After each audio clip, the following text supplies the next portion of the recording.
Kamu sudah dikhianati, dibohongi, bahkan disakiti berkali-kali. Tapi entah kenapa, otakmu masih terus memikirkannya. Hatimu masih berharap dia kembali. Kamu masih bertanya-tanya, kenapa kamu masih tidak bisa move on? Apa yang salah dengan dirimu? Apakah kamu sedang berada di fase ini? Bagikan pengalaman kamu di kolom komentar. Kamu bukan satu-satunya yang merasakan hal ini. Dalam video ini, saya akan membagikan 5 alasan mengapa kamu sering terjebak dalam lingkaran cinta yang menyakitkan, bahkan setelah disakiti berkali-kali. Dan yang lebih penting, bagaimana cara keluar dari lingkaran ini? Sebagai manusia, kalian semua pernah berada di posisi ini. Apakah kamu tahu ada alasan ilmiah dan psikologi di balik kesulitan ini? Mari kita bahas satu persatu. Alasan pertama, apakah kamu tahu bahwa ketika kamu jatuh cinta, otakmu akan melepaskan hormon dopamin, oksitosin, dan endorfin yang membuat kamu merasa bahagia dan terikat. Saat hubungan berakhir, otak kamu mengalami semacam penarikan diri dari hormon-hormon ini, mirip seperti kecanduan.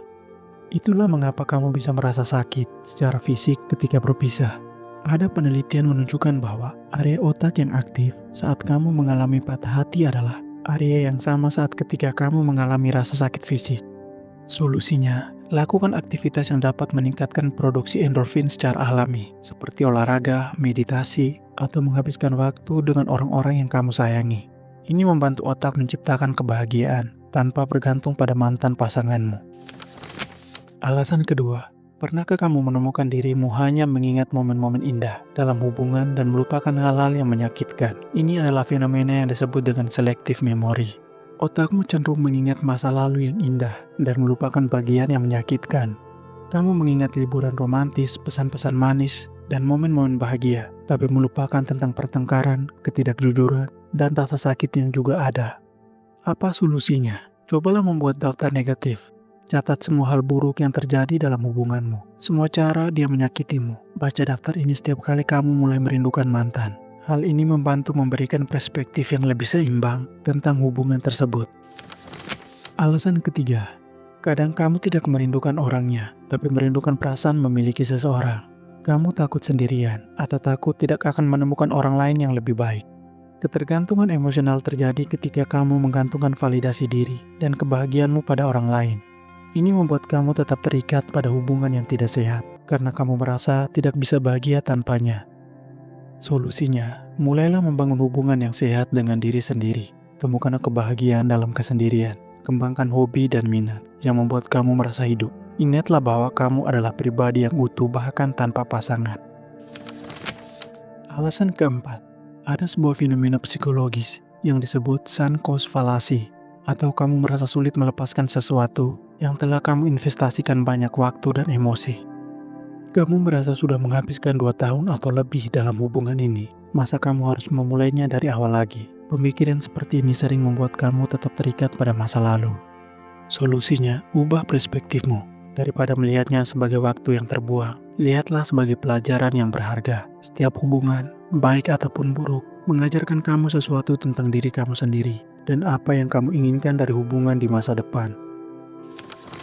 Alasan kelima, kadang kamu tetap terjebak dalam hubungan yang menyakitkan karena pola tersebut terasa familiar. Jika kamu tumbuh dengan melihat atau mengalami hubungan yang tidak sehat, bagian dari diri kamu mungkin menormalkan perilaku yang sebenarnya menyakitkan. Hal ini disebut dengan trauma bonding, ketertarikan yang terbentuk melalui siklus kekerasan. Solusinya, ini mungkin yang paling sulit, tapi juga yang paling penting. Cari bantuan profesional. Terapi dapat membantu kamu mengidentifikasi dan memutus pola-pola tidak sehat yang kamu bawa dari masa lalu. Ingat, meminta bantuan bukan tanda kelemahan, tapi tanda keberanian untuk berubah. Jadi, mengapa kamu sulit move on meskipun sudah disakiti? Karena ada keterikatan yang kuat. Kamu cenderung mengidealkan masa lalu. Kamu takut sendirian, kamu telah berinvestasi banyak, dan kamu mungkin terjebak dalam pola hubungan yang tidak sehat. Tapi ingatlah, move on bukan tentang melupakan, tapi tentang belajar, tumbuh, dan menjadi versi terbaik dari diri kamu sendiri. Proses ini membutuhkan waktu, tapi tidak ada timeline yang tepat untuk hatimu. Dari kelima alasan tadi, mana yang paling kalian rasakan? Apa strategi yang telah kalian coba untuk move on? Bagikan pengalaman kalian di kolom komentar. Jika video ini membantu, jangan lupa untuk like dan share ke teman kamu yang mungkin membutuhkannya. Dan jika kamu belum subscribe, ayo di subscribe untuk konten menarik lainnya dari channel ini. Ingat, kamu layak mendapatkan cinta yang sehat dan membahagiakan. Tetap kuat dan ingat bahwa setiap akhir adalah awal dari sesuatu yang baru. Sampai jumpa di video berikutnya. Tetap semangat.